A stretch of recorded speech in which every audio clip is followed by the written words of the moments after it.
This surgery unit was a donation from Germany. It came after years of hard work done by Aletta Sofa. Not surprising, the theatre greatly enhanced the efficiency and success of the medical work, especially the cataract surgery. Of the corneal scarring, of which we see many, we probably see between 20 and 50 a day. Probably 90% could have been avoided just by getting trachoma treatment early. So that's a first. Seeing so much trachoma and so much corneal scarring and so many people that are blind. These lashes, what we can do is maybe teach the young children in the family to try and pull these out with tweezers or something, you know, if they can afford something like a tweezer. And then obviously of all the cataracts we've seen, it's a treatable blindness, so we've treated quite a few of them. The first few patients reacted with a subdued joy and surprise when their eye pads were removed.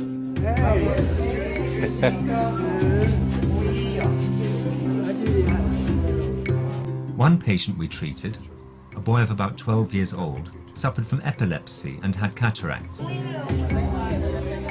Because he's had a cataract since the age of 2, his vision won't be perfect, his eyes got a bit lazy, but he definitely sees much better. He can see people now and he can navigate himself, so that's great. His response was absolute shock and amazement.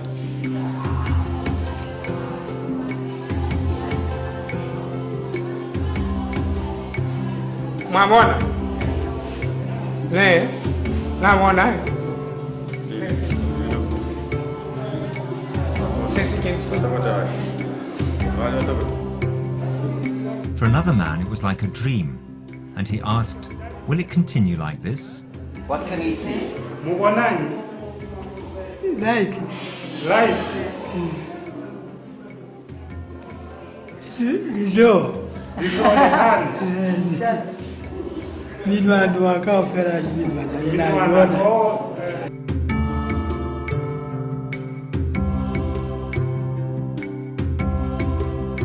I saw a little old man who was so afraid. He was shaking. He was blind. And he was so afraid, but he laid so still on that table while they operated on him, and just totally trusting us.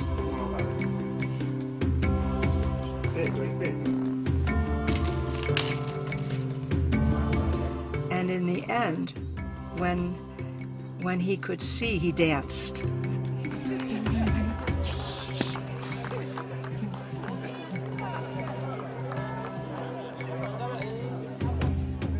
And this was the first that I had seen in these people any sign of joy.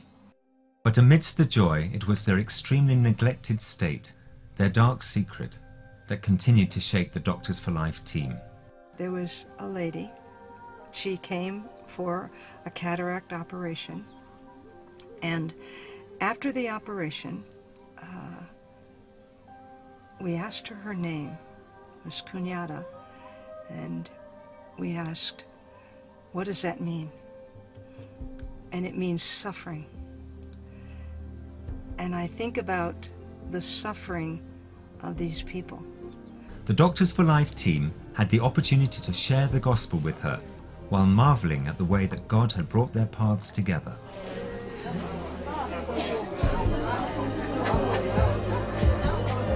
She too received her sight again.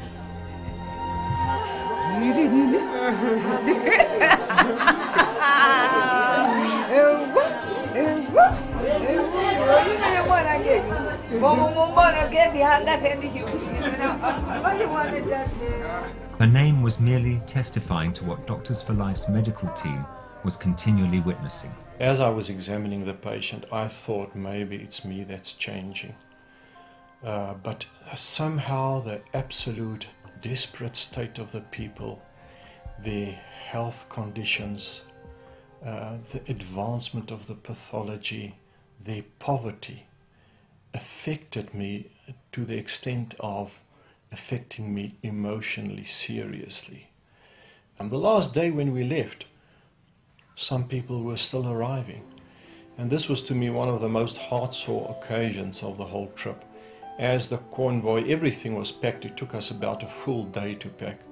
As the convoy started moving out, we saw this old person, a woman or a man, coming in on a canoe being pulled by 2 oxen, 2 boys leading the oxen in the front, and they were still about 50 meters away from us, and they saw the cars leaving. As they came closer to the building, they saw the cars leaving, and they stopped and they looked at us, and then they dropped the ropes of the oxen and they turned around and they just stood there following the vehicles with their heads as we drove off.